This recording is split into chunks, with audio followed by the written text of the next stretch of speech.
چند ماه می شود که پول افغانی در بازارهای شهر زرنج آرام آرام رواج یافته و جای تومان ایرانی را گرفته است. با گفته مسئولان محلی نیمروز پس از 2 دهه استفاده از تومان ایرانی در این ولایت ممنوع شده و در ماه‌های پسین در معاملات و داد و ستد روزانه در بازارها استفاده نمی شود. پردیو خارجي اسعارو راکړه ورکړه د یو مخه بند ده نسته، خو بیا هم که بالفرض و تقدیر په یو چیرې یو څوک داسې کړنه وکړي، ځکه تاسو ته معلومیږي چې دا یو سرحدي ولایت دی، د هغه اړوند مسئولین جدي اقدام کوي. با گفته مسئولان محلی استفاده از تومان ایرانی در بازارهای نیمروز به حد مروج بود که بسیاری از باشندگان این ولایت با پول افغانی آشنایی نداشتند. تقریبا همه معاملات روزانه در نیمروز با تومان صورت می گرفت.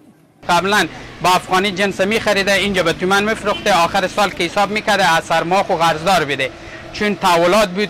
ایران و امریکا مشکل دیش، تاوان ما مردم نیمروز می کشیده. تومان که بود تحولات بود، زیاد ما تاوان می کردم داخل اجناس، ولی حالا که افغانی شده خوب خدا را شکر فایده ما معلوم است، ولی تاوان زیاد نمی کنم مثل قدیم.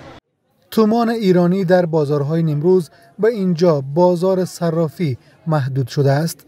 احمد در بازار صرافی شهر زرنج صراف است. مشتریان او مهاجرانی هستند که از ایران می آیند و یا هم قصد سفر به این کشور را دارند.